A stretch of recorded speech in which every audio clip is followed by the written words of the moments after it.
kacamata.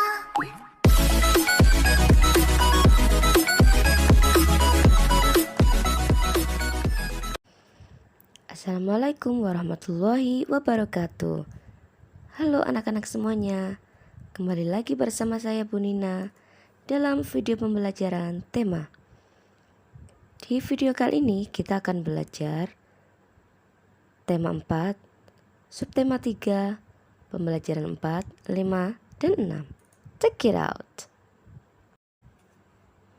Pentingnya budaya tegur sapa. Senangnya tinggal di desa Sriwangi, kedekatan hubungan antar warga membuat mereka saling menjaga. Tidak semua warga desa Sriwangi merupakan penduduk asli. Sebagian warga merupakan pendatang. Mereka masuk ketika kampung ini dibuka sebagai wilayah transmigrasi. Walau demikian, perbedaan asal-usul tidak merenggangkan kedekatan mereka. Kedekatan antar warga dimulai dengan kebiasaan saling tegur sapa. Ketika berpapasan di lorong antar rumah, di jalan atau di pasar, tak pernah terlewat untuk saling menegur. Sekedar mengucapkan selamat pagi, selamat siang, selamat sore, sampai bertukar kabar atau berbincang sejenak. Semua saling kenal, semua saling peduli. Di ujung jalan tinggal Nenek Ija seorang diri. Ia penghuni tertua di sini. Walau begitu, ia masih mandiri melakukan kesibukan di rumahnya. Kadang ia terlihat menyapu pelan daun-daun di halaman rumah. Lain waktu ia duduk beristirahat di beranda. Pak Tulus, sang kepala desa, rajin menyapa Nenek Ija. Pagi hari sambil berangkat kerja, ia kerap mampir untuk sekedar mengantarkan ubi atau singkong rebus. Sore hari, ia lewat lagi seraya melambai pada Nenek Ija yang duduk di beranda. Pada suatu pagi, Pak Tulus tidak menjumpai Nenek Ija di halamannya. Sore harinya, berada rumah Nenek Ija masih tetap sepi. Pak Tulus menyempatkan untuk singgah. Pak Tulus mengetuk pintu, tetapi tak dijawab. Pak Tulus membuka pintu dan melangkah masuk. Betapa terkejut beliau menjumpai Nenek Ija terkulai lemas di depan ruang tengahnya. Diraba dahinya, terasa agak hangat. Rupanya Nenek Ija sakit. Pak Tulus menyesal tidak menyempatkan mampir tadi pagi. Namun belum terlambat. Pak Tulus mengajak beberapa warga membawa Nenek Ija ke dokter terdekat. Pak Tulus mengatur jadwal warga yang akan bergantian menjaga Nenek Ija sampai pulih. Tidak ada warga yang menolak. Semua sukarela membantu. Mereka tahu, kelak suatu ketika mereka dalam kesulitan pasti akan dibantu. Budaya tegur sapa menjadi perekat warga. Budaya tegur sapa membangun kepedulian terhadap sesama. Nah, kira-kira apa ya judul tokoh, sifat tokoh, sampai pesan moral berdasarkan teks tadi? Baiklah, langsung saja kita jawab bersama-sama. Judulnya, pentingnya tegur sapa. Tokoh, Nenek Ija, Pak Tulus, dan warga. Sifat tokoh, Nenek Ija mandiri, Pak Tulus suka menolong. Tempat, Kampung Sriwangi. Awal cerita, kedekatan warga Sriwangi. Akhir cerita, tegur sapa membangun kepedulian. Dan pesan moralnya adalah kita harus saling membantu dalam kesulitan. Berdasarkan cerita di atas, tulislah hal-hal baik yang bisa dicontoh dari Pak Tulus. Jawabannya, Pak Tulus dengan ikhlas menolong warganya. Dan Pak Tulus sering mengunjungi warganya. Apakah Pak Tulus sudah mengamalkan sila ketiga Pancasila? Jawabannya, ya. Pak Tulus mengamalkan Pancasila, terutama sila kedua dan ketiga. Berdasarkan cerita di atas, tulislah hal-hal baik yang bisa dicontoh dari warga desa Sriwangi. Jawabannya, perbedaan asal-usul tidak merenggangkan kedekatan mereka. Ketika berpapasan, mereka saling bertegur sapa. Warga bergantian menjaga Nenek Ija sampai pulih. Apakah warga desa Sriwangi sudah mengamalkan sila ketiga Pancasila? Jawabannya, ya.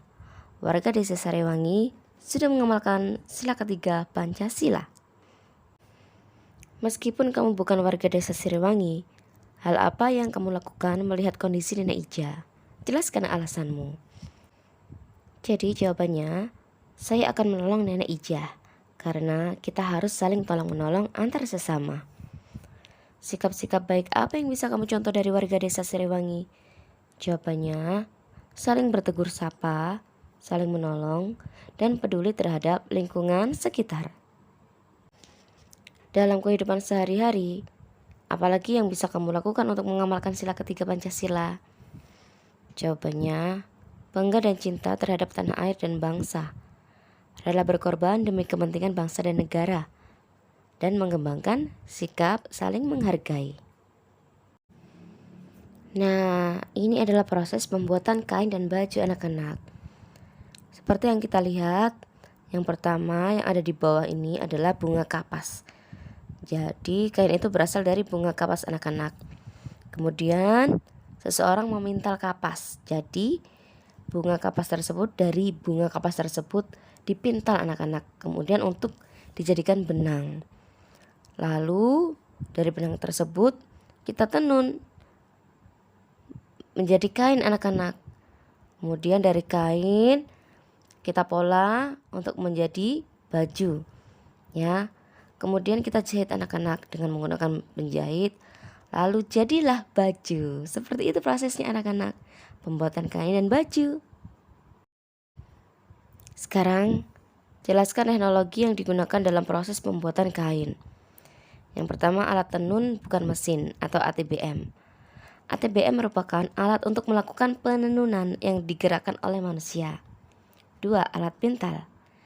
Alat ini digunakan untuk memintal benang dari serat alami maupun buatan. 3. Mesin jahit. Alat ini digunakan saat benang sudah menjadi kain, kemudian dijahit menjadi pakaian. Jelaskan proses pembuatan baju seperti gambar di atas. Jawabannya, proses pembuatan baju yang pertama adalah bunga kapas dipetik dari pohon, kemudian dipintal menjadi benang. Kemudian benang ditenun menjadi kain. Dari kain selanjutnya dibuat pola baju. Setelah itu dibawa ke penjahit untuk dibuatkan pola. Selanjutnya pola tersebut digunakan untuk membuat baju. Bagaimana kegiatan ekonomi pada proses pembuatan baju di atas? Jawabannya, kegiatan ekonomi dalam pembuatan baju di atas adalah ada produksi, yakni membuat baju. Kemudian didistribusikan, yakni proses mengantar barang dari produsen kepada konsumen. Setelah itu konsumen membeli dan memakai barang tersebut. Dan sekarang kita menuju ke pembelajaran 6, yaitu pada kitab halaman 132. Apakah kamu masih ingat cerita tentang tupai dan ikan gabus? Ayo, temukan pembelajaran berharga dalam cerita tersebut. Sekarang baca kembali cerita tentang tupai dan ikan gabus. Tulislah pesan moral dari cerita tupai dan ikan gabus tersebut dan berilah komentar tentang pesan moral yang ditulis temanmu tersebut. Oke, and the answer is, masalah besar bisa diselesaikan bersama dengan sahabat. Oleh karena itu, jagalah persahabatan kalian dengan selalu berbuat baik dan bertutur kata baik. Perbuatan baik akan dibalas dengan kebaikan. Meskipun kita tidak diperbolehkan membantu dengan pamrih, namun cerita ini menunjukkan bahwa ikan gabus berjanji akan membantu tupai jika ada kesulitan.